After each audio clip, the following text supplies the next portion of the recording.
Hello, everyone. Welcome to Listen. This is a small talk show that I'm trying to start on my behalf. Just trying to get to know the personalities of Dubai, whether they're parents, students, dancers, actors, writers, poets, entrepreneurs, businessmen, restaurant owners, cookers, whatever you want, the movers and shakers of this country who aren't yet up to the prime level that they'll be at. But hopefully right now I can get a little bit of insight on these people who are, to you and me, they're just everyday normal people. But to me, they're very special, interesting individuals who have their own experiences, have seen things, have heard things, have done things that we just don't know about. And I just think that's very fascinating. Their viewpoints are something that we should really just take heed from and just try and open our horizons to whatever they have to say. And I think we should just really listen to that kind of thing. This is one of the first episodes that I'm recording. And this is a friend of a friend that I've met recently. And I just like him to introduce himself as best as he can. First and foremost, I'd just like to thank you, Asad, for taking the initiative to want to start a podcast and want to highlight people's lives and people's journeys. So big ups to you on that. Thank you. So go ahead and tell me, who exactly are you? How would you define yourself first, or what are the things about you that you think are very special to Jacob Stenhouse? As of now, I'm 23 years old. I've been in Dubai now for 4 years. And it's just gone by really quickly. My pops was in the Air Force. And my mom is a professor. So growing up, me and my younger brother, we moved around a lot. So I was born in Germany. I lived in United States, Pittsburgh. I lived in Korea for a while. And when I was about 15, we moved to Kuwait to attend high school. And I think that was probably one of the most pivotal points in my life. I had moving from straight Western to straight Kuwait. To the East. Yeah, it was wild. To straight Middle Eastern. It was wild. I actually want to know. I want to know a lot about that. That sounds like something. Oh, keep going. Let's hear it. Yeah, so it was my younger brother and I was probably 15 at the time. My brother was 13. So, you just got into like typical like knucklehead stuff. And it was really awesome to see. Kuwait was a really interesting place at the time. Is that the word you want to use? Interesting. It was a melting pot. It was a merging pot. Between a lot of the students, a lot of the people my age were coming for Texaco, or they were coming. Their parents worked in the military, or they worked for oil companies. Coming with Kuwait, which is a relatively conservative society, and that was kind of the environment that we came into. And it really opened our eyes to a lot. And it was a really awesome experience. And throughout high school, I'd always had an inclination towards writing and English. All my other grades were kind of like, so. Something that we're not going to be talking about. No, it wasn't very obviously not a topic of conversation for today. It wasn't my strong suit. So after I graduated high school, I went to the States for a year, and then I had the opportunity to come to Dubai. And kind of at 23 now, I realized that we can never live up. I can't really live up to my full potential. And anyone who is listening to this can't live up to your full potential if you follow along the path of what other people want for you. So originally my plan was to study finance, which I'm currently doing, and I'll be done by the end of this year. Inshallah. And my second year of university in 2014, I had the opportunity to meet a young lady by the name of Nora, who works in the videography scene here. Oh, okay. She was cool enough to recommend me for a magazine here called 181 Magazine. Dope. So I started out just as an intern, just covering, random events, just as a hobby, something to keep busy. And I think that's where my passion for journalism came. And similar to Asad, who's here, the interesting part of it is finding the story and finding the story and everything. So my first assignment in 2014 was I had an opportunity to interview a retired Italian footballer, gentleman that played for AC Milan for a while. Ooh, that's pretty interesting to be fair. And and yeah, it was really tight. Are you a fan of football? Yeah, when I moved to Kuwait, that's the awesome part about Okay, moving. I actually do want to. We'll get back to the interview with the Italian Absolutely. footballer, but I actually want to ask now. So you've been from USA, you went straight to Kuwait. I want to ask. So first of all, my first question is, where would you consider your home? Where's home for you? So right now you're in Dubai. You used to be in Kuwait. You used to be in the States. What would you regard as home? The home would probably be Pittsburgh, Pennsylvania, Okay. which is a city outside of, close to Philadelphia, and it's where most of my family is, and a lot of like the memories of like the youth and what happened. And it's always interesting to see the paths that people have taken, from my hometown.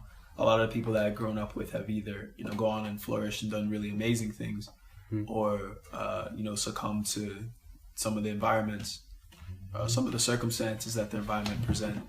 So that's definitely home. It's got a lot more hills than Dubai, but yeah, that's Interesting. All right, so now I want to get into, and for me right now, this is the most interesting bit. What was the transition like from USA to Kuwait?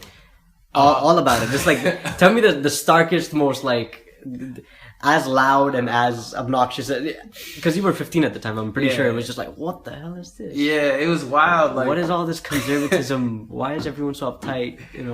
Or honestly, what was it? Was it like that, or what was it was typically like that. Okay. I mean, you make a lot of knucklehead mistakes when you're 15, so trying to fit in and figure out what it is. So whether that would be like trying to approach people and talk to them at the mall, or like getting into other like knucklehead stuff, but we kind of knew what we were interested in, so we kind of gravitated towards.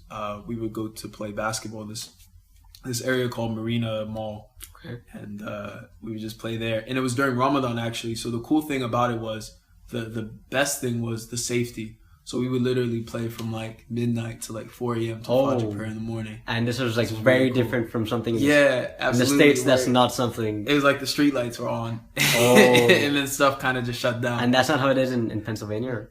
It's like that. It's like that in Pittsburgh. Yeah, it's things shut down a lot earlier, and some nonsense goes on. Not to say that we didn't get in nonsense when we were in Kuwait too, but yeah, definitely the experience and people are there's a lot of preconceived notions about African Americans in the media and whatnot. So when we came back to Kuwait, in the States, or in Kuwait overseas. Oh, okay. So it was interesting to be the very first African American that some of these people had met. When this was like the heat of like 50 Cent was popular and stuff. Okay. So okay. It's kind of like that contrast. So that was really cool to experience that as well. So tell me, okay, so if you consider Pennsylvania home, Pittsburgh home, what is Kuwait to you? What is that your like second, like, do you relate to Kuwait in any sort of way? Do you feel a bond, an emotional bond with that place? Yeah, absolutely. I mean, maybe you feel the same way with Dubai. With Dubai is my home. I've been here my whole life. I was born here. Okay. Like, to me, Dubai is just, I can't, to be fair, it's not just Dubai, it's Abu Dhabi, Sharjah, and Dubai. Mm-hmm. I've crafted a whole personality for myself here. I've found all my friends here. I've learned everything that I have over here. Mm-hmm. I consider it more home than Pakistan is. Pakistan is where my blood is, but where my roots are, it's this country, that if you sort of understand that kind of thing. Yeah, it makes a lot of sense. For me, that's kind of my experience. Like Dubai, as much as you'd like to tell me I'm just an immigrant or whatever, to me it's home. Right. This is where I've been born and brought up, and this is where everything has gone down. That's just, for me, this is who I am, or a lot of who I am is at least in this country. Anyway, from your side, I'd like to ask, going from Kuwait to Dubai, what was that like? There's a lot more to do here.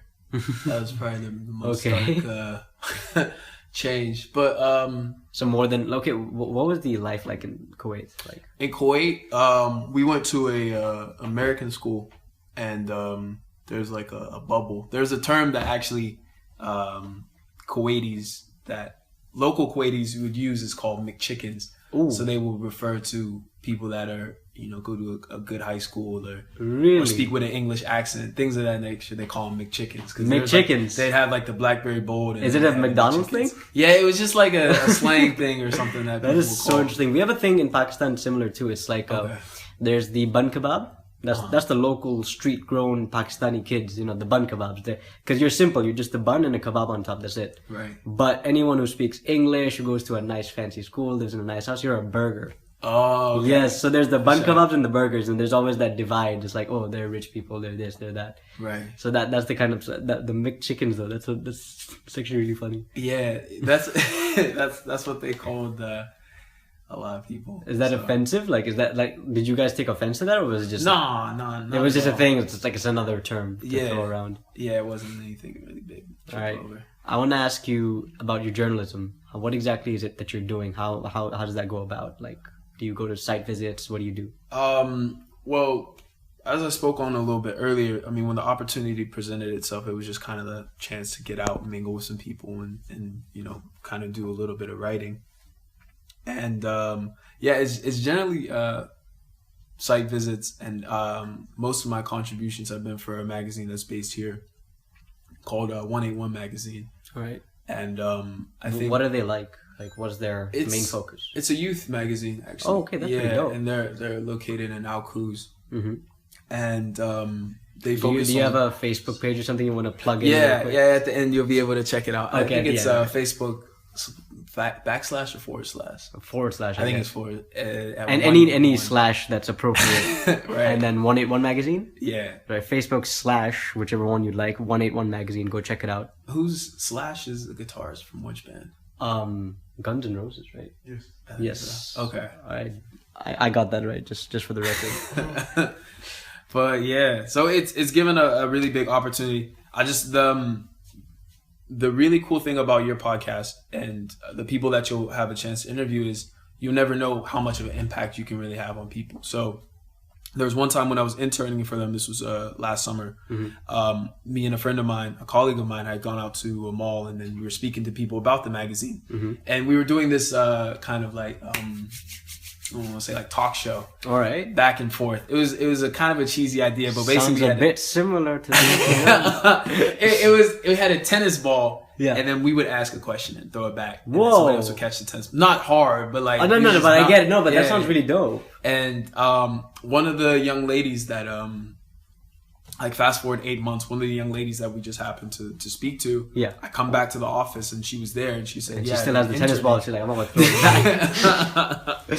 She said, I'm ready to get my comeuppance. But it's cool, and things like this, or anyone that does any type of way of expressing themselves, you never know how much you can really touch someone. So no, honestly, like it's funny how we sort of glorify celebrities and stuff like that. And people, the thing is, celebrities are great. They're awesome. I love all the Jennifer Lawrence, Tom Hiddleston, like whoever you want. Like these people are really cool. Russell Brand, Joe Rogan. Like we follow these people. We look at their opinions, but the thing about them is they're really, really, really, really far away. Mm-hmm. And even supporting them sometimes, like in their endeavors, is cool and everything, but we forget that there are people around us to support. We forget that there are people who have really awesome opinions, awesome things that they're doing around us, and that's kind of the effort that I'm trying to sort of produce and really push stuff that people around here are doing. And I want to create a community within Dubai, within Sharjah, that just supports each other. We realize among our own folk that, okay, this is what's going down. These are my people.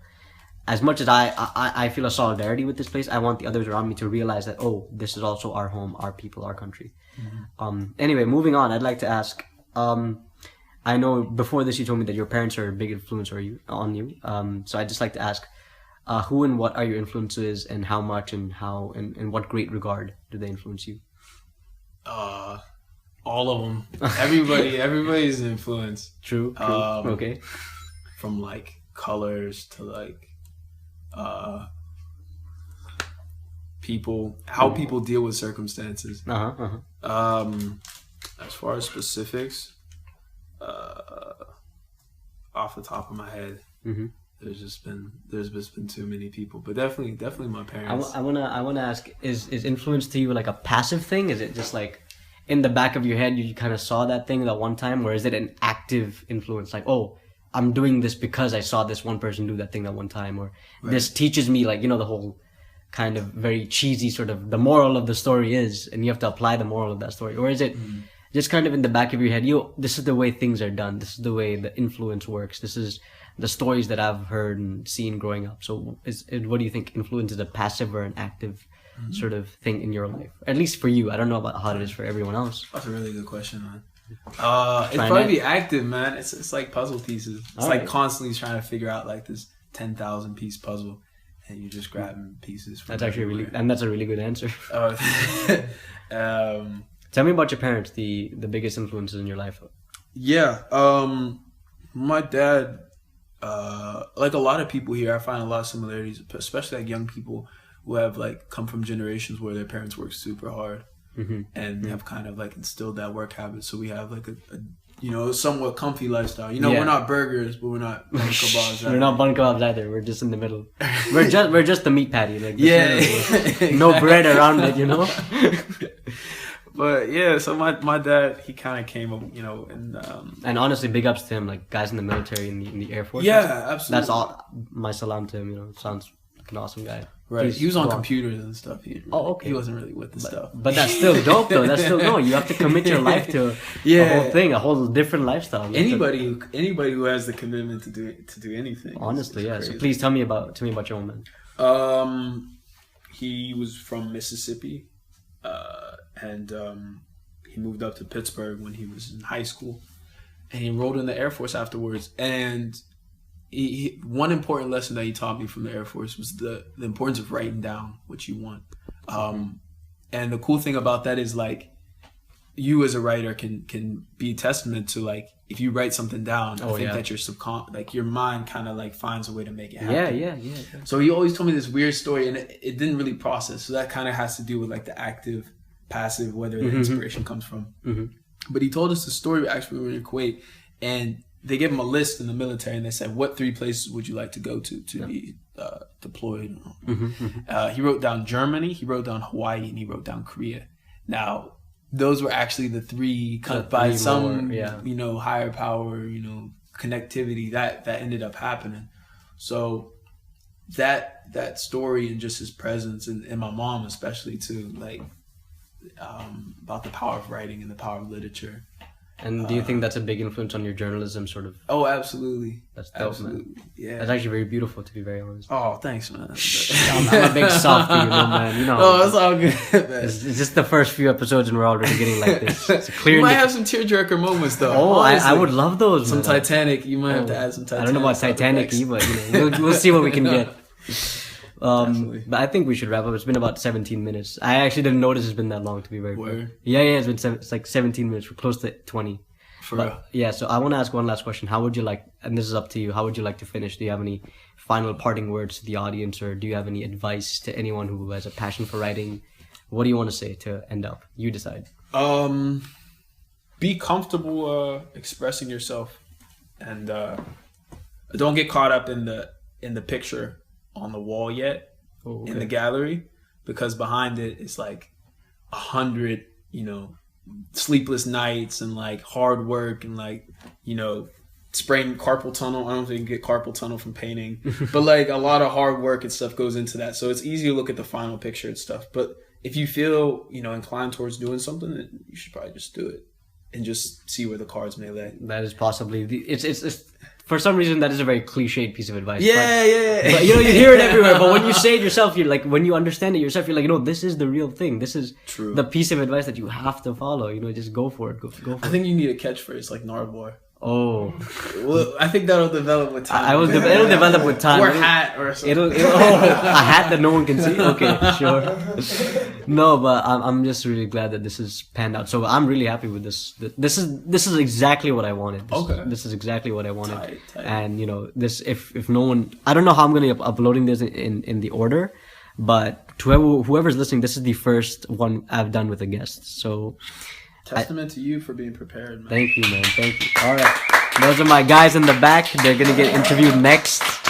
We love you! Okay.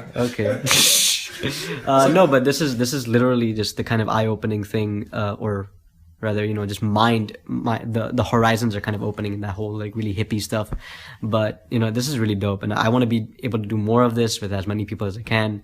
And if you're out there and if you feel like you have a story that you want to tell, you please hit me up. Let's go sit down at a coffee shop or something. We'll talk and we'll see what goes where. But till then, I just really want to thank you, Jacob, for... Thank you, listen. Shout out to Alternative. Shout out to Abstract. Oh, those are coming soon. Oh, snap. All right.